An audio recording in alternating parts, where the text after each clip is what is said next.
안녕하세요. 손하나의 서재에 오신 걸 환영합니다. 나이가 들수록 주변 정리를 잘해야 합니다. 물건도 사람도 내 마음가짐도 모두 덜어내고 필요한 것만 남기세요. 지금 내 마음이 무거운 이유는 잔뜩 쌓인 잡동사니들이 내 길을 막고 있기 때문입니다.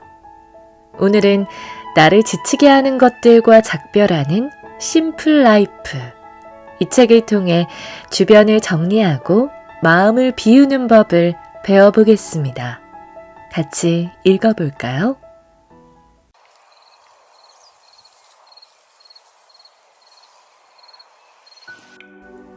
더할 나위 없이 심플한 관계. 우리에게 주어진 시간과 에너지는 한정적이므로 돈보다 훨씬 더 소중하다. 이토록 소중한 자원을 반드시 현명하게 사용해야 한다. 단순하게 산다는 것은 삶의 모든 부분을 통제한다는 의미다. 물질이 우리에게 공간을 채우고 욕망을 조출하고 말하듯이 사회는 우리에게 친구나 가족 등과 관계를 맺으면서 인생의 목표를 달성하라고 권한다. 그렇지 않으면 실패했거나 무언가 잘못되었다고 우리를 조종한다. 우리는 이러한 삶의 방식에 의문을 제기할 수 있다. 남들이 말하는 것과 다른 방식으로 살았을 때 실제로 더 행복하다면 어떨까? 우리에게 선택권이 있다면 어떨까? 더 적게 소유하고 다른 방식으로 살아갈 때 진정한 행복을 얻을 수 있다. 친구는 많을수록 좋을까? 친구는 서로 동등하게 주고받는 관계다. 가끔 한쪽으로 치우칠 수도 있지만 일반적으로 양쪽 모두 친구 관계를 가치 있게 생각해야 한다. 우리는 친구, 가족, 동반자, 동료 또는 지인들과 의미 있는 관계를 맺어야 한다. 그렇지 않으면 가장 내향적인 사람들조차 삶의 만족을 얻지 못한다. 관계는 의미 있는 인생을 위해 꼭 필요하다. 아리스토텔레스는 완벽한 친구 관계를 미덕 중 하나라고 말했다. 서로 사랑하고 서로 잘 되기를 바라는 친구 관계는 긍정적인 영향을 미친다고 말이다. 삶을 단순화하고 관계의 가치에 의문을 품으면서 보통 경쟁을 통해 친구 관계가 만들어진다는 사실을 깨달았다. 가족과 연인 관계도 마찬가지다. 진정한 친구는 서로 잘 되길 바라고 아낌없이 주고 함께하는 시간 동안 기뻐하며 서로 의미 있는 시간을 보낸다. 진정한 친구가 누구인지 깨닫는 것은 인생을 바꾸는 일이다. 그런 친구를 찾기는 어렵다. 어쩌면 지금 머릿속에 비상벨이 울리기 시작하고 몇몇 얼굴이 떠오를지도 모른다. 우리는 필요한 모든 것을 한 사람에게 얻을 수 없다. 그렇게 하면 상호 의존 관계가 된다. 삶에 다양한 관계가 필요하므로 여러 사람과 시간을 보내야 한다. 우리와 진정한 관계를 맺은 사람들은 우리 삶을 보다 의미 있게 만든다. 우리도 그들에게 한정된 시간과 에너지를 쏟아야 한다. 따라서 우리 삶에 가치를 더하지 않고 독이 되는 관계라면 과감히 걸러내야 한다. 우리는 사람들의 기분을 맞추고 너무 많은 질문을 하지 않고 맹목적으로 살아가는 경향이 있어서 우리에게 선택권이 있다는 사실을 쉽게 잊는다. 우리는 누구에게 시간과 에너지를 줄지 선택할 수 있고 원하는 만큼 줄 수 있다. 내가 이겼을 때 박수 쳐주지 않고 나의 실패를 즐기려고만 하고 자신의 고민을 털어놓는 데만 급급하고 나를 진심으로 걱정하지 않는 사람과 관계를 유지하면 그들은 나를 통해 힘을 얻지만 정작 나의 에너지는 고갈된다. 나를 힘들게 하는 사람을 끊어라. 나의 사랑과 시간, 관심을 쏟을 사람이야 항상 여럿 있겠지만 나에게 소중한 사람들을 선택하고 그들에게 마음을 주는 편이 훨씬 낫다. 물건을 정리한 후에는 정신적인 잡동사니를 맞닥뜨리게 된다. 버려야 할 부담감이 삶과 머릿속에 여전히 가득했다. 친구 관계를 정리하는 일은 물건 정리와 달리 감정 소모가 훨씬 더 심하다. 사람들이 자신의 이익을 위해 버려졌다는 사실을 기분 좋게 받아들이지 않았다. 나로서는 더 많은 용기가 필요했다. 거짓된 안정감을 주는 것 외에는 도움이 되지 않는 친구 관계를 붙들고 있다는 사실을 깨닫고 가슴 아팠다. 오랜 시간 맺어온 친구 관계를 끊으려면 많은 시간과 용기가 필요하다. 독이 되는 관계에 얽혀 있다는 사실을 깨닫고 거기에서 벗어나려고 하지만 현실적으로 불가능하게 느껴질 수 있다. 우리는 다른 사람이 우리를 어떻게 생각할지, 혹시 떠오를지 모르는 옛 상처를 혼자 어떻게 견뎌낼지 초조해하고 걱정한다. 이러한 걱정거리는 끝이 없다. 꼭 기억해야 할 것은 당신의 여정, 당신 이야기의 중심에는 자신이 있고 무슨 일이 있어도 항상 내가 가장 좋아하는 것을 해야 한다는 사실이다. 그래야 나의 가치를 존중하고 지금 이대로 충분하다는 믿음으로 살아갈 수 있다. 나 혼자만으로도 충분하다. 관계에도 무소유가 필요하다. 나와 어울리지 않는 사람들에게 둘러싸여 있다는 것은 끔찍한 일이다. 더구나 그 사실을 갑자기 깨닫는 것은 더욱 끔찍하다. 나는 종종 이용당했다는 생각이 들었고 불안감이 들 때도 많았다. 물론 상대의 잘못만은 아니었다. 내가 따돌림을 당한 것도 아니다.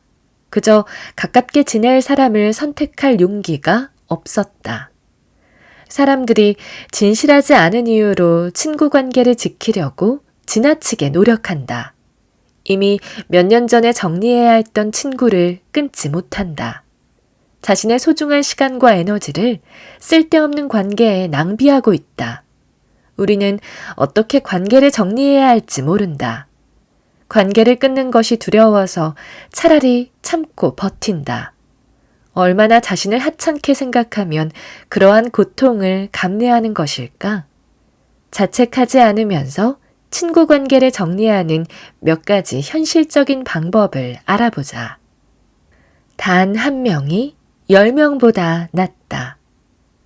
우리는 친구에 의해 정의되는 존재가 아니다. 친구가 많을수록 더 가치 있는 사람이라고 생각하지 말자. 친구가 얼마나 많은지보다 관계의 질이 더 중요하다.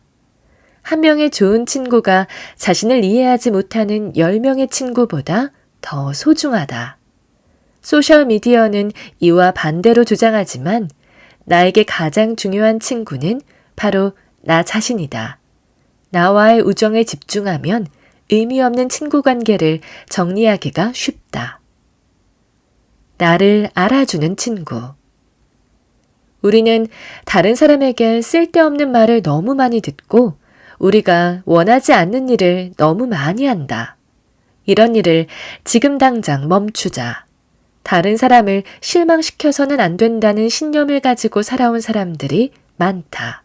하지만 무엇보다 나를 실망시키지 말아야 한다. 기꺼이 참아낼 수 있는 것과 참아낼 수 없는 것이 무엇인지 신중하게 생각해보자. 가능한 일은 무엇이고 가능하지 않은 일은 무엇인가? 자신의 논리를 설명할 필요가 없다.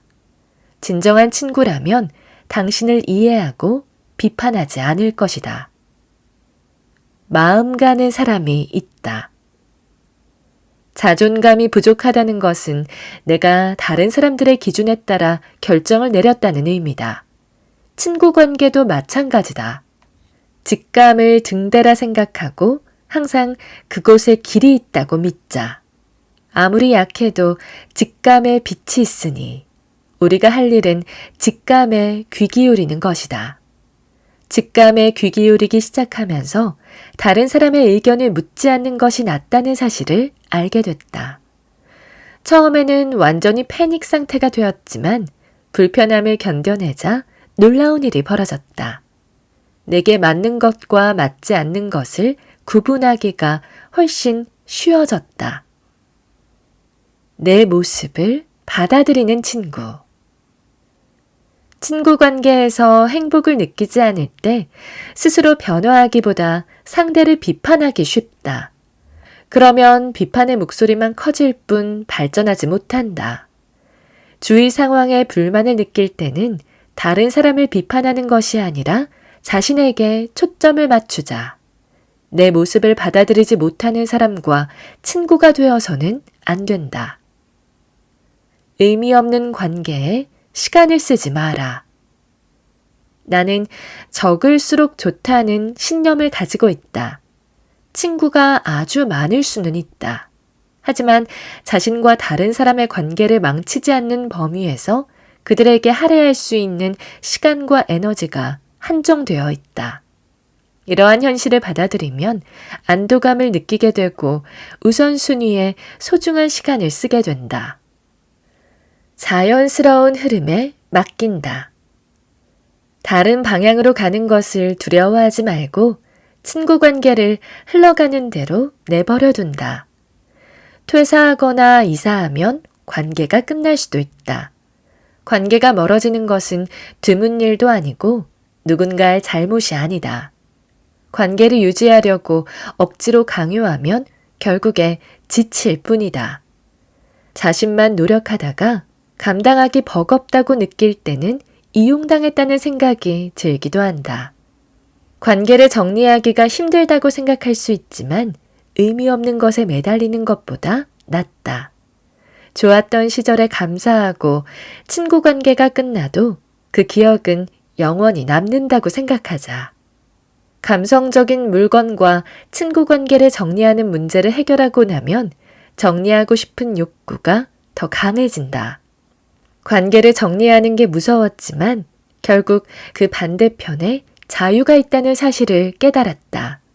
또한 관계를 정리하고 나서 오히려 안도감을 느꼈다. 진정성이란 자신의 모습과 단점을 비롯한 모든 것을 있는 그대로 받아들인다는 의미다. 진정성 있는 사람은 자신에 대해 아주 잘 아는 반면 자신이 모르는 점도 많다는 사실을 인정하고 그래도 괜찮다고 생각한다. 그들은 계속해서 변하고 불확실한 삶의 본질을 자연스럽게 받아들이고 인생이라는 폭풍을 지날 때 침착함을 유지할 수 있다. 나 자신이 진정성 있는 사람이라고 생각하지 않지만 미니멀리즘과 슬로 라이프 덕분에 삶의 모든 부분을 정리하는 여정을 시작했다. 나는 개성을 발휘할 때도 있고 내 가치를 지키기 위해 여전히 노력한다. 종종 한계가 느껴지고 결점이 있기는 하지만 여전히 발전하고 있다고 생각한다. 언젠가 목표를 달성할 수도 있고 달성하지 못할 수도 있지만 지금 이 순간 노력한다. 나는 진정성 있는 사람이 되려고 연습 중이고 지금은 그것만으로도 자랑스럽다. 나의 가짜 모습을 벗을수록 진짜 모습을 드러내기가 두려웠다. 스스로 다음 질문을 해보고 진정한 내 모습을 드러낼 수 있었다. 내가 정말 원하는가? 내게 필요한가? 내 삶에 가치를 더하는가? 그렇다면 어떤 가치를 부여하는가? 진정한 자신의 모습이 마침내 드러나면 우리 안에 깊숙이 뿌리내려 있던 믿음에 대해서도 질문할 수 있다. 자신감이 자라날수록 우리가 내린 모든 결정을 의식적으로 평가할 수 있는 힘과 능력도 자라난다. 나에게 가장 좋은 것을 중심에 두게 된다. 삶의 중심을 잡고 직감이 이끄는 대로 하루하루를 살 수 있다. 나에게 충분한 돈은 얼마일까? 돈이 얼마나 있어야 충분한 걸까? 그 기준은 사람마다, 상황마다, 그리고 시기에 따라서도 다르다. 돈에 관해서도 다른 사람이 아니라 나의 기준에 맞아야 한다.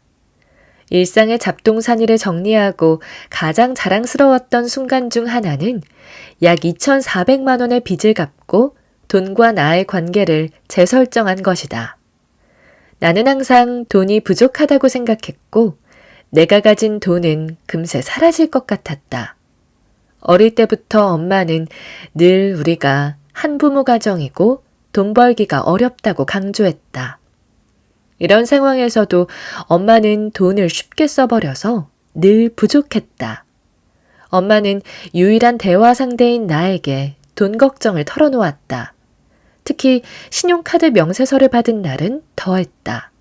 엄마가 울거나 스트레스 받는 모습을 보기가 싫었고 앞으로 어떻게 될지 두려웠다. 최악의 경우 집을 잃을 수도 있었다. 집을 잃는 지경에 이르지는 않았지만 혹시나 하는 두려움은 나의 지출 패턴과 신념에 영향을 끼쳤다. 어릴 때의 씀씀이 습관은 성인이 되어서도 바뀌지 않았다.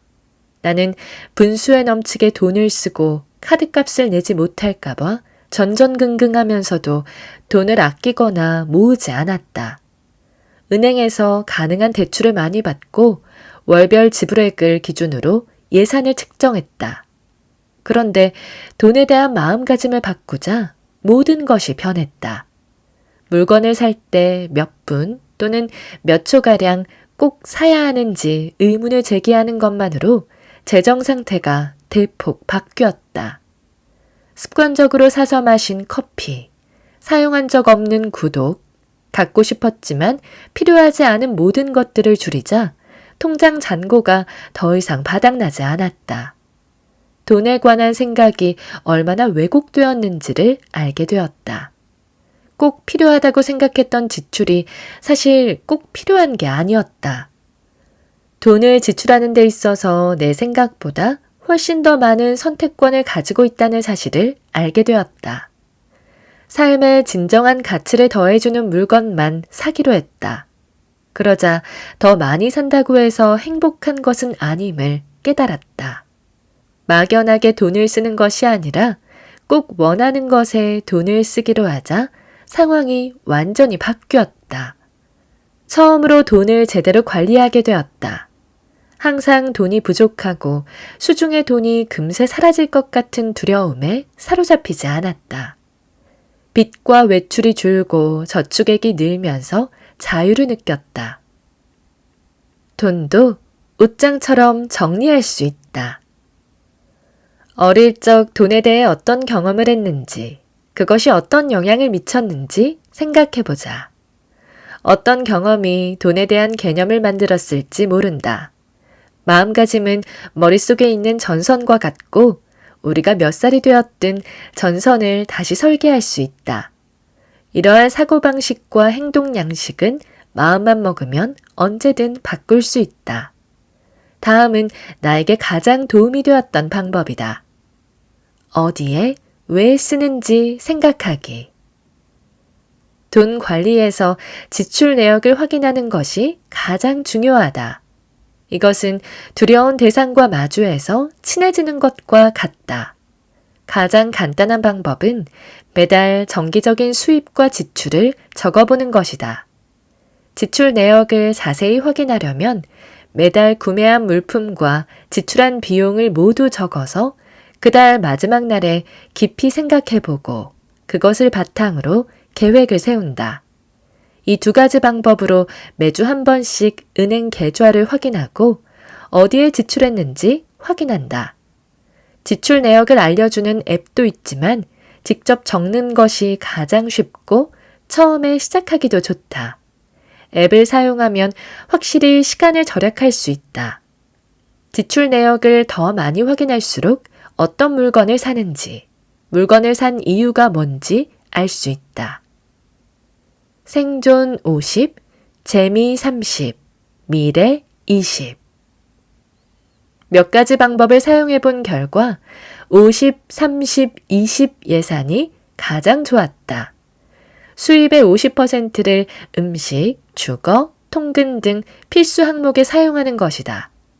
필수적이지 않은 항목, 즉 넷플릭스처럼 재미를 위한 일, 외식, 휴가에 수입의 30%를 사용하고 나머지 20%는 연금, 저축, 보험 등 미래를 위해 모은다. 이 방법을 가장 좋아하는 이유는 간단하고 무엇이 필수 항목인지 알 수 있고 대가족이든 1인 가구든 직장인이든 자영업자든 누구나 적용할 수 있기 때문이다. 수입이 많든 적든 상관없다. 이 비율이 비현실적이라고 판단된다면 언제든 조정할 수 있다. 어쩌면 지금은 70, 20, 10 예산이 필요할 수도 있다. 한계를 정해놓고 돈을 관리하는 것이 가장 중요하다. 즉흥적으로 쓰지 않기. 궁핍하게 살라는 뜻이 아니다.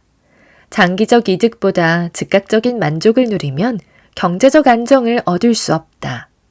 많은 사람들이 생각 없이 돈을 쓰는 악순환을 반복한다. 처음에 신중하게 지출하기가 부담스러울 때는 적당한 수준을 다양하게 모색한다. 물건을 살 때 꼭 필요한지 자신에게 물어본다. 내가 즐겨하는 방법은 당장 필요하지 않는 한 바로 사지 않고 2주 정도 기다리는 것이다. 즉흥적으로 샀을 때보다 깊이 생각하고 결정했다는 사실을 스스로 알게 된다. 대출을 없애면 걱정이 사라진다. 처음에는 대출에 찬성하는 입장이었는데 완전한 경제적 자유를 위해 대출에 반대하는 입장으로 바뀌었다. 필요 없는 수납 가구와 좋아하지 않는 옷도 모두 팔았다. 기분 전환을 위해 매주 새로운 물건을 사던 습관도 사라졌다. 사용하지도 않으면서 큰 돈이 나가는 구독도 모두 해지했다. 대출 금액을 적은 종이를 어디든 지니고 다녔다. 조금이라도 갚고 나면 다시 잔액을 적었다. 대출 잔액이 점점 줄어들다가 마침내 없어지자 몹시 신이 났다. 지금은 대출 찬성과 대출 반대 입장 사이에 있다. 전적으로 자신의 상황에 달려있다. 대출이 좋은 건 아니지만 가끔은 필요할 때가 있다. 다만 대출 받을 때는 신중해야 하고 대출을 마지막 수단이라고 생각해야 한다. 정리하는 법을 배우는 것은 이전에 사용해 본 적 없는 근육을 단련하는 것과 같다. 처음에는 정리하는 법을 온전히 사용할 수 없었지만 시간이 지나면서 단련되었고 살아가는 힘이 되었다. 인생은 성취하는 것보다 정리하는 것이 훨씬 중요하다. 정리하는 법을 제대로 배우면 지나치게 부담을 느끼거나 압도되거나 감당하지 못하는 상황에 놓이지 않는다. 정리하지 못하는 것은 우리 잘못이 아니다. 인생에서 뭔가를 성취하는 것이 중요하다는 메시지가 사방에서 쏟아지기 때문이다. 출세를 위한 사다리에 오르고 지평수를 늘리고 꿈에 그리던 드레스룸을 갖는 것은 잘 알려진 성공 사례다. 그러나 우리가 성취할 수 있는 것에는 한계가 있고 우리 모두는 언젠가 죽게 되며 이 세상의 자원은 한정되어 있다. 따라서 우리가 가진 중요한 자원을 어디에 쓰는지 평가해야 한다. 물질적인 것은 비물질적인 것에 비하면 아무것도 아니다. 정신적인 잡동사니는 정리하는데 훨씬 더 많은 노력이 필요하다. 눈에 보이지 않는 것이 눈에 보이는 것보다 더 큰 피해를 준다. 정리에 대한 모든 두려움은 사실상 거짓이었다. 생각이 나 자신을 가둔 셈이었다. 공간을 만드는 것은 아주 중요하고 멋진 일이지만 이제는 내가 만든 공간을 무엇으로 채울지 생각해봐야 할 때다. 노라고 말하면 불필요한 관계가 정리된다. 내가 하기 싫어하는 것들, 예를 들어 기쁨 목록 맨 아래에 있는 것들에 노라고 말하기 시작하면서 심지어 내 다이어리도 정리됐다. 그 작지만 강력한 노라는 한마디를 하는 법을 배우자 내 삶 전체를 계획하는데 도움이 되었다. 나는 노라고 말하지 못해 늘 지치고 벅찬 삶을 살아야 했다. 다른 사람들을 실망시키면 안 된다는 생각이 늘 마음에 자리 잡고 있었다. 버리기 어려운 습관이었다. 내게 노라고 말할 선택권이 있는지 몰랐다. 거절하는 것은 실패하는 것이고 갈등을 일으키고 상대를 화나게 해서 돌이킬 수 없는 일이 벌어질까 두려웠다. 나는 남들이 어떻게 생각할지 걱정했고 내가 틀렸다고 하면 즉시 바로잡았다. 특히 여성들이 이런 경향이 강하다. 다른 사람이 어떻게 생각할지 걱정하고 다른 사람의 감정을 상하지 않게 하려다 보면 내가 정말 좋아하는 것을 아무것도 하지 못한다. 완전히 시간 낭비이고 삶은 후회로 가득하게 된다. 예스라고 말하고 예의 바르고 좋은 게 좋다는 식은 도움되지 않는다. 어릴 때 생일 파티에 초대되면 우리는 그냥 참석한다. 아무도 우리에게 참석하고 싶은지 생각하는 법을 알려주지 않는다. 우리는 자신이 원하는 것을 먼저 생각하고 무엇에 동의하고 거절해야 할지 배우지 않았다. 그렇기에 어른이 되어서도 모든 것을 해내려고 끊임없이 바쁘게 살아간다. 이 문제에 대한 해답은 단 한마디, 노다. 이것만이 덫에서 빠져나올 수 있는 유일한 방법이다. 노라고 말하면 상대의 기분이 상할까봐 걱정되지만 원하지 않는 것에 예스라고 말하면 자신에게 솔직하지 않은 것이다. 나는 우아하게 거절하는 방법을 연습해서 거절하지 못하는 나쁜 습관을 극복했다. 우선 나의 결정과 상대와의 관계를 분리했다. 거절한다고 해서 그와 관계를 끊는 것은 아니다. 노라는 결정과 관계를 분리하면 솔직하게 대답할 용기가 생긴다. 예를 들어 가족 모임을 거절하면 가족들을 멀리하는 느낌이 들 수 있다. 거절하는 방식을 바꿔서 가족과 멀어지는 게 아니라는 사실을 깨달아야 한다. 노라는 매우 거친 단어 대신 다른 단어를 사용하면 거절하기 더 쉽다. 내 결정이 버겁거나 이분법적으로 느껴지지 않는다. 노라는 단어가 너무 강하게 느껴진다면 다른 표현도 있다. 나는 나에게 가장 편안한 방식으로 말했다. 예를 들어, 생각해줘서 너무 고마운데 시간이 없어.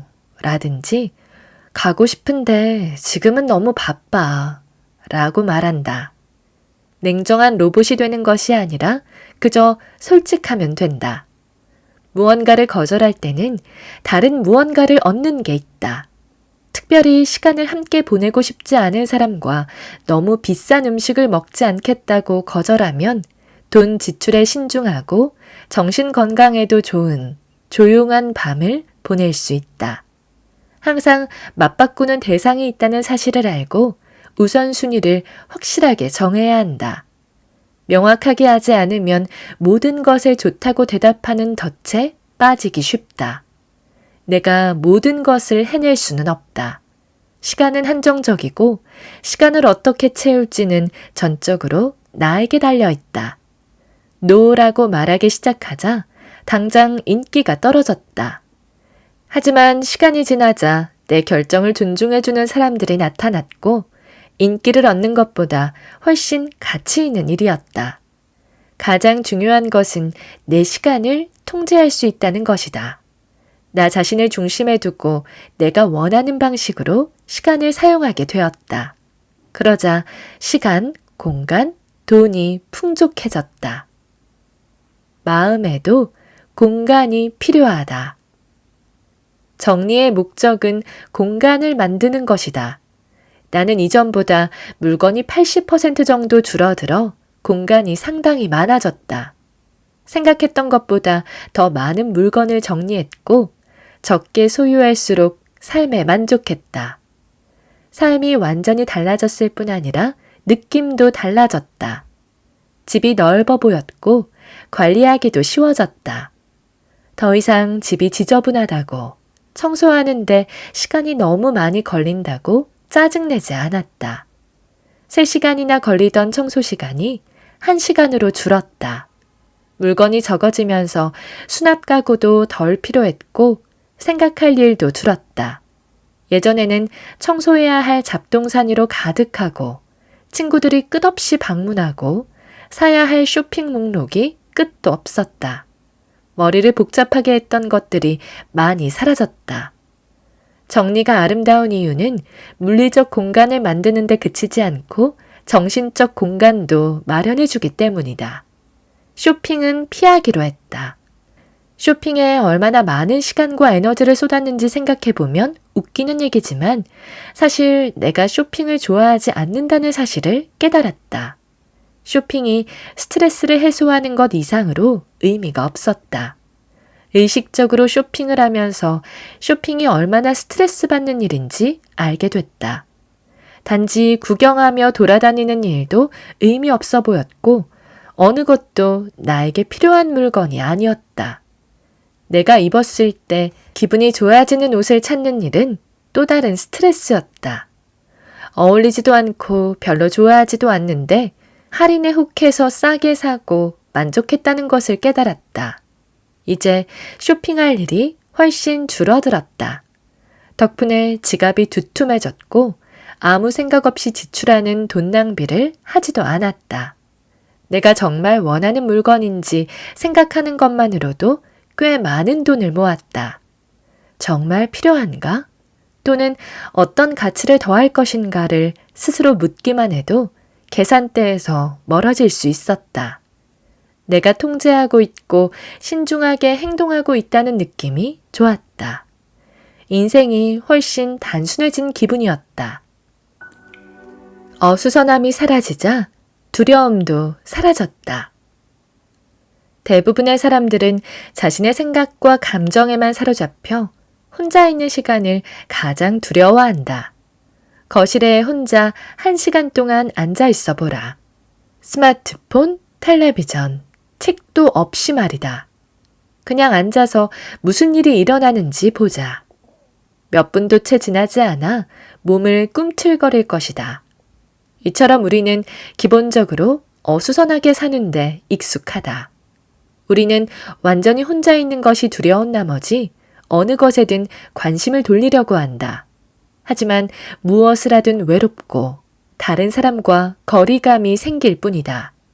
내가 만든 공간은 생기가 넘쳤고 그 공간을 즐겼지만 공간을 채우고 싶은 강한 욕구도 느꼈다. 이 새로운 공간이 나의 모든 문제를 해결해 줄 거라고 예상했지만 그렇게 쉬운 일이 아니었다. 공간을 새로 만드는 것만으로는 모든 문제를 해결할 수 없었다. 대신 이 공간에서 예전에 한 번도 해본 적 없는 마음의 소리를 들어야 했다. 물건을 소유하고 불필요한 관계를 맺으며 살아오던 오래된 습관을 바꾸기는 어려웠다. 명확성, 단순함, 가벼움은 확보했지만 마음의 평온은 얻지 못했다. 내가 만든 공간을 예전처럼 무의미한 것들로 채우면 행복하지 않을 것임을 알았다. 이번에야말로 처음부터 다시 만들 기회였다. 나는 새로 시작하기 위해 리셋 버튼을 눌렀고 이제 또 다른 기로에 서 있었다. 내게 진정한 기쁨과 가치를 주는 것으로 삶을 채우는 것만이 내가 앞으로 나아갈 수 있는 길이었지만 무엇이 기쁨과 가치를 주는지 몰랐다. 무엇이 내게 즐거움과 가치를 주는지 알기 위해 노력했다. 마음을 가라앉히자 마음의 소리를 들을 준비가 되었다.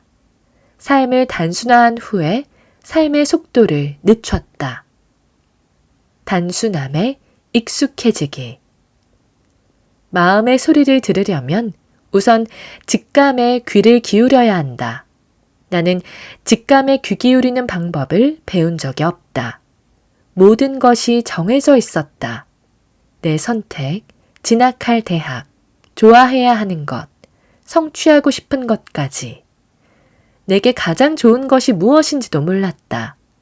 직감에 귀 기울이는 방법을 배우는 것은 마치 25세에 글을 깨치는 것과 같았다. 나는 마음의 소리를 듣는 연습을 조금씩 단계적으로 진행했다. 마음 깊은 곳에서 나만의 스타일을 발견하고 기분이 너무 좋았다. 준비 운동은 했으니 이제 다리를 뻗어 어디까지 갈 수 있는지 볼 차례였다. 찾고 있던 답이 내 안에 있다고 믿기 시작하자 지금과는 다른 사고방식에 자신감을 갖게 되었다. 후회하지 않는 삶을 사는데 별 도움이 되지 않는 이성에 초점을 맞추는 대신 마음이 이끄는 대로 가고 싶었다. 일상생활에서 모든 어수선함이 사라지자 새로운 생각, 느낌, 아이디어가 떠올랐다. 창의적인 사업을 시작하는 등 감히 꿈꾸지 못했던 일들이 갑자기 가까워진 기분이었다. 외출도 최소한으로 했고 더 이상 돈에 대한 부담을 느끼지 않았다. 더 이상 의미 없는 물건으로 삶을 채우거나 전형적인 성공을 좇지 않기로 하자 집착도 사라졌다. 나는 쳇바퀴에서 내려왔고 예전으로 다시 돌아갈 일은 없었다. 내 마음의 소리에 귀 기울이게 됐다.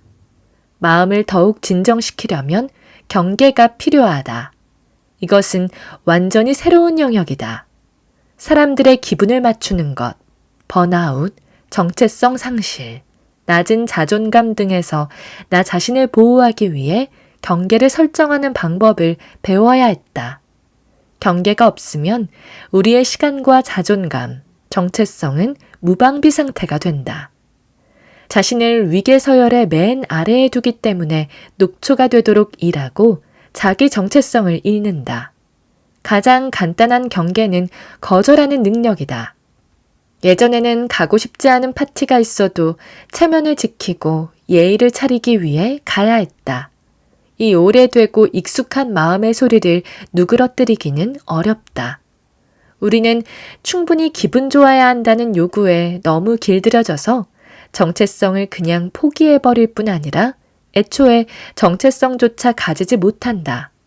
이 모든 행동에는 불안감이 깔려 있기에 자신의 주장을 드러내기를 두려워한다. 우리 모두는 다르게 만들어졌고 우리 중 누구도 비슷하지 않으며 진정한 자신의 모습을 억누르면 자신을 잃게 된다. 행복과 기쁨은 우리가 누구인지, 무엇을 원하고 무엇을 좋아하는지, 자신만의 충분함을 찾아내는 과정에서 생겨난다. 다른 사람, 특히 부모의 기분을 맞추며 자란 사람은 부모의 말을 거절하는 것을 이기적인 행동이라고 느낄 수 있다. 사회는 이타적인 것에 가치를 두므로 자신을 우선적으로 생각하는 사람을 이기적이라고 판단한다. 비행기 내에서 다른 사람에게 산소 마스크를 씌우기 전에 내가 먼저 써야 하는 것처럼 나를 먼저 보호해야 한다. 비행기 내에서는 그것이 기본 규칙이다. 왜냐하면 내가 먼저 산소 마스크를 쓰지 않으면 다른 사람에게 산소 마스크를 씌워줄 수 없기 때문이다. 나를 더 많이 돌볼수록 다른 사람을 잘 돌볼 수 있다. 이러한 행동 양식을 우물의 관점에서 생각해 볼 수 있다. 말라버린 우물에서는 물을 마실 수 없고 물이 없으면 우리는 살 수 없다. 반드시 자신의 우물에 물을 채워야 그 물을 마시고 최상의 상태에서 다른 사람을 도울 수 있다. 자신을 잘 돌보지 않으면 아무도 도울 수 없다. 마음이 이끄는 대로 살아보기. 우리의 직감은 신비하고 놀랍다. 직감이란 본능적으로 무언가를 이해하는 능력이다.